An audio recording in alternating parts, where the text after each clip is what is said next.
I've got the Kenda K270 here. Currently my bike has street tires on it.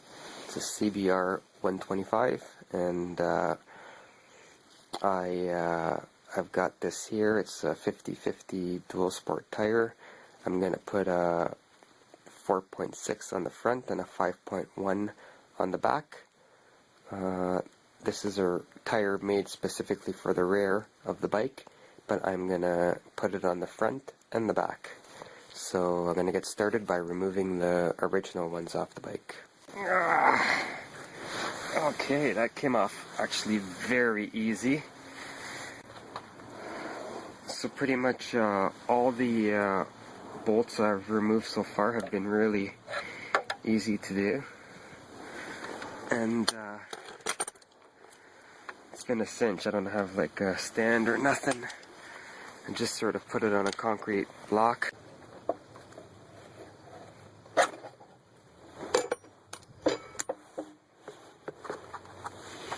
Perfect.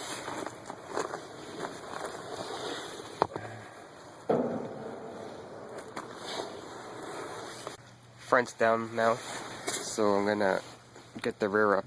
I'm gonna have a concrete block on either side.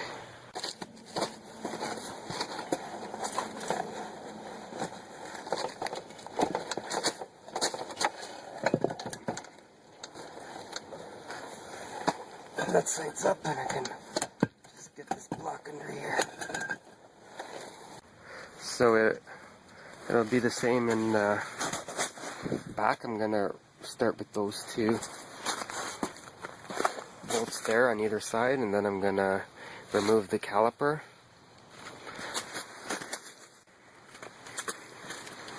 Just loosen these things off in the back. Slack them off.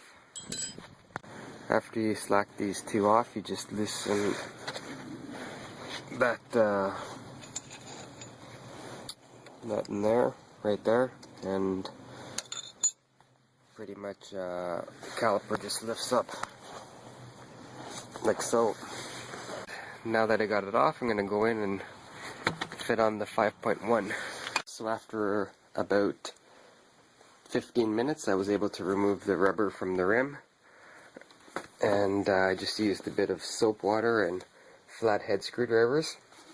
I did damage the rim a little bit, but it was very easy. The hardest part by far was removing the valve stem out of the hole here.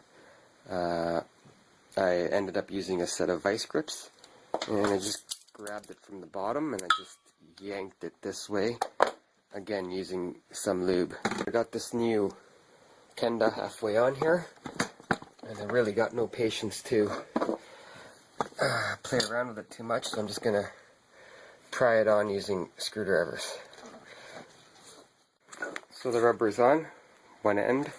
I'm going to go ahead and install the tube now.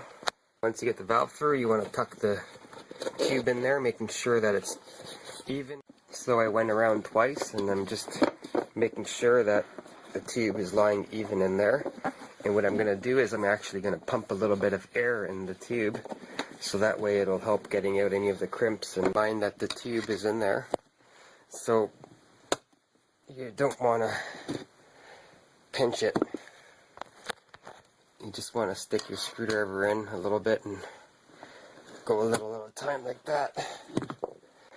I finally got her on using screwdrivers. As you can see, there's quite a lot of damage there along the rim. This thing here where the chain goes on the sprocket, it comes out. Got some rubber dampeners in there. Fitted the front tire on. Looks really good. Back tire's on. I don't know if it's gonna fit. It's a 5.1 in the rear and a 4.6 in the front, and it seems to all work fine so far. I still got to put air in the tire. It's about 40 pounds for these Kendas, and the front one's rubbing a little bit along the fork, and the rear one's rubbing a little bit along the shock. Like, I had to remove the mud flap and do a couple of rubber mods on the fork there. I just saw way a bit further. It does rub against the shock. Give you a look at that. So we just stopped in between riding here. I got about 100 kilometers on these new Kenda tires. They've been running great. I can't lean the bike over as much because it's a noticeably much higher actually, and when you corner you can't really lean into it as much. I think I got them pretty worked in. I got a nice rock stuck in there, and they run real nice. The front and the rear both, they just work great together. From start to finish, took me about 6 hours to do the whole job.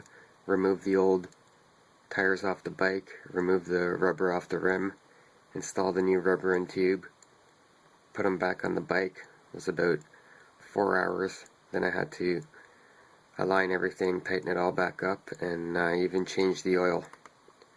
So that took me a total of about 6 hours, and I just did a half-assed job. If you're going to do this, you may want to take your time and use the proper tools. And I hope that you don't make the mistakes that I did in this video.